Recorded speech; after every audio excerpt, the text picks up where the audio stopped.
Welcome back दोस्तों, मैं एक बार फिर से आपके सामने। और आज जो मैं टॉपिक चूज़ किया है मैंने वो है कि what are the tips to choose the best health insurance policy.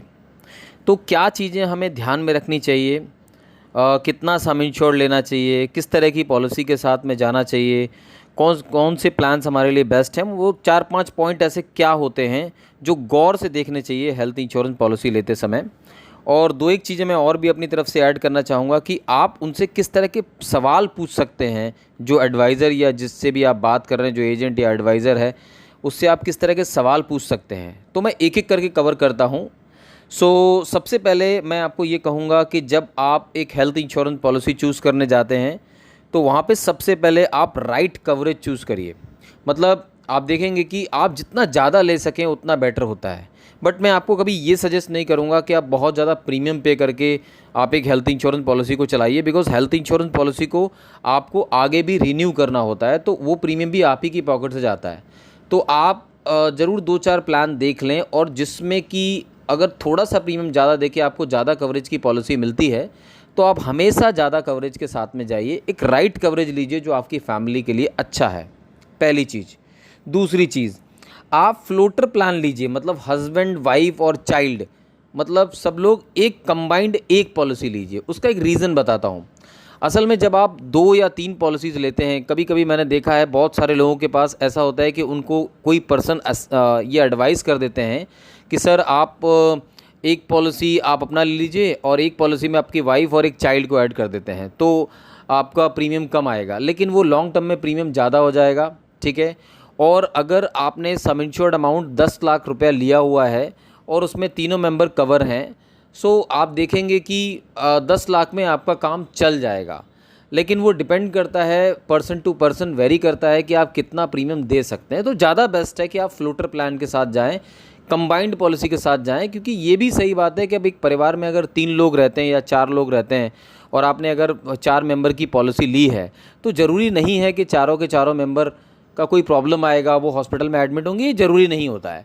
हो सकता है कि कोई एक पर्सन की तबीयत ख़राब हो, और अगर आपने एक अच्छा कवरेज पॉलिसी ले रखा है तो वो ठीक है वो अमाउंट, और आपके वो पैसे बचेंगे। जहाँ पर आप 2 या 3 पॉलिसी चलाएंगे, उससे अच्छा है कि आप एक कवरेज चलाइए, एक कॉम्प्रीहेंसिव पॉलिसी लेके रखिए, सो दैट कि आपको हेल्प मिले। और वैसे भी हेल्थ इंश्योरेंस पॉलिसी में कुछ नो क्लेम बोनस भी होते हैं, तो वो भी अच्छी बात है, आपका कवरेज तो बढ़ेगा ही। अगर आपने 10 लाख का लिया है तो कुछ दिनों के बाद वो 10 से 20 लाख का भी हो सकता है, या उससे ज़्यादा भी हो सकता है। ठीक है। तो आप फ्लोटर प्लान के साथ में जाएं। उसके बाद में आप देखें क्लेम सेटलमेंट रेशियो जिस कंपनी का ज़्यादा है, 1% कम 1% ज़्यादा वो समझ में आता है, लेकिन बहुत कम वो वाली पॉलिसी सही नहीं होती। क्लेम सेटलमेंट रेशियो हमेशा देखें कि किसका हाई है, हम उसके साथ में जा सकते हैं, क्योंकि जो क्लेम सेटलमेंट रेशियो होता है वो IRDA के द्वारा निर्धारित होता है, तो अच्छा है ज़्यादा क्लेम सेटलमेंट रेशियो के साथ आप जा रहे हैं। ठीक है।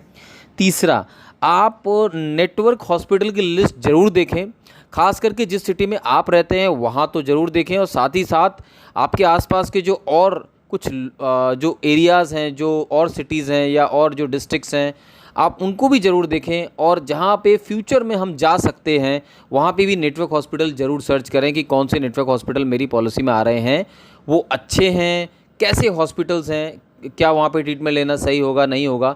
कई बार आप देखेंगे कि आपने एक पॉलिसी ली लेकिन उसमें नेटवर्क हॉस्पिटल कवर नहीं है, या वो नहीं है जो आपको चाहिए। तो कैशलेस हमेशा अच्छा होता है रीएम्बर्समेंट की अपेक्षा, हालांकि क्लेम दोनों जगह ही मिलता है। तीसरा और इम्पॉर्टेंट पॉइंट, आप पॉलिसी पूछें कि ये लाइफ टाइम रिन्यूअल है ना, मतलब ऐसा तो नहीं है कि वो 70 की एज में बंद हो जाएगा या 60 की एज में बंद हो जाएगा या 4 साल चलने के बाद बंद हो जाएगा। बहुत कॉम्प्लिकेटेड होता है वो। अगर कोई पॉलिसी आपको दे रहा है और अगर वो 5 साल 4 साल 3 साल के बाद अगर बंद हो जाएगा, फिर आपको दोबारा नया प्लान लेना पड़ेगा, और उसमें तमाम वेटिंग पीरियड दोबारा से शुरू होंगे।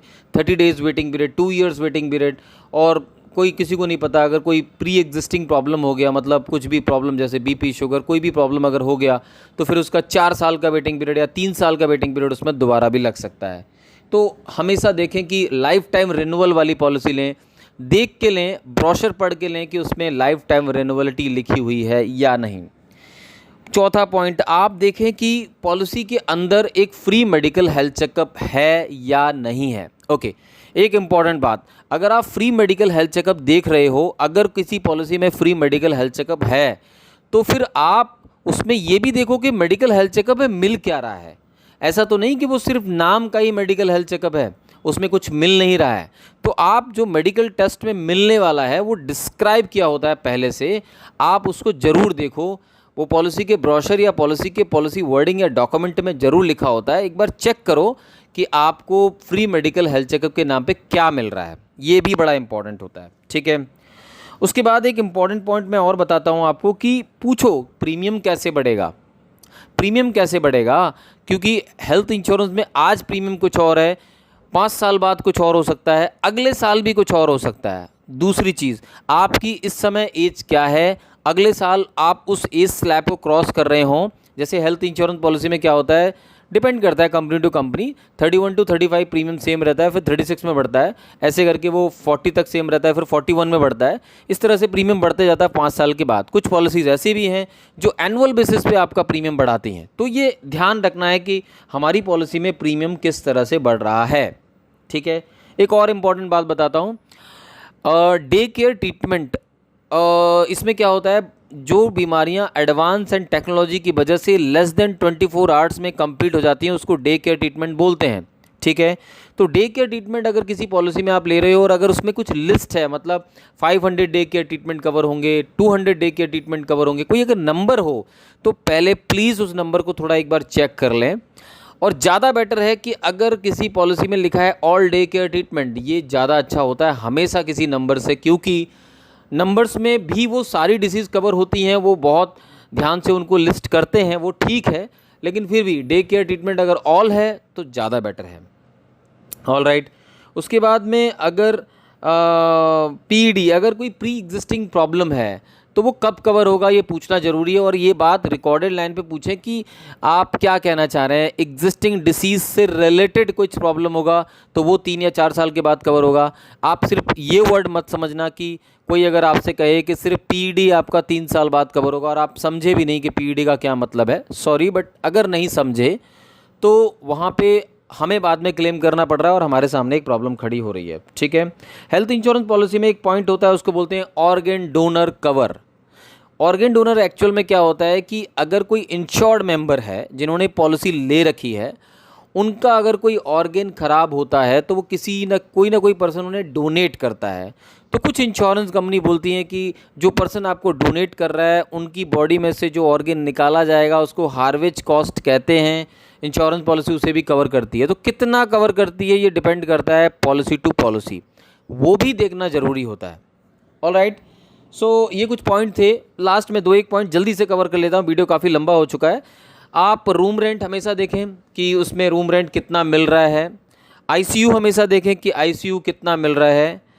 को पेमेंट बिल्कुल नहीं होनी चाहिए हेल्थ इंश्योरेंस पॉलिसी में, अगर हो रही है को पेमेंट तो आप पूछ लें कितना % है, अकॉर्डिंगली आप डिसाइड करें कि आपको को पेमेंट के साथ जाना है या नहीं जाना। मतलब को पेमेंट का मतलब होता है कि अगर 1 लाख रुपए का बिल आया तो कुछ कंपनी बोलती है कि 20% आप पे करेंगे, 80% हम पे करेंगे, इसको को पेमेंट कहते हैं। ठीक है, ये ज़रूर देख लें। सो आई होप सो मैंने ये सारी चीज़ें कवर की। आई होप सो ये वीडियो आपके लिए इन्फॉर्मेटिव होगा, आपको अच्छा लगा होगा। ये सारी जानकारी लेने के बाद आप मेरे वीडियो को रेगुलरली सुन सकते हैं। मैं कोशिश करता हूं कि बेस्ट टू बेस्ट आपको बता सकूं, सो दैट जब आप हेल्थ इंश्योरेंस पॉलिसी खरीदें आपको कभी भी कोई प्रॉब्लम ना हो, आप ढेर सारे सवाल पूछ सकें, आपको पता हो क्या पूछना है, क्या देखना है, ये सारी चीज़ें आपको पता हो। अगर आपको वीडियो अच्छा लगा प्लीज़ एक बार लाइक करें और एक कमेंट मेरे लिए करें और मुझे ये बताएं कि आपको और क्या पूछना है, क्या जानना है, ऐसा कौन सा टॉपिक है हेल्थ इंश्योरेंस में जिसका आप वीडियो चाहते हैं या ऑडियो फॉर्म में चाहते हैं। मैं कोशिश करूंगा कि उसे कवर करूं और आपके लिए वो बना के आपको दे पाऊं। Thank you so much for giving as much time. आपका बहुत बहुत धन्यवाद। Thank you.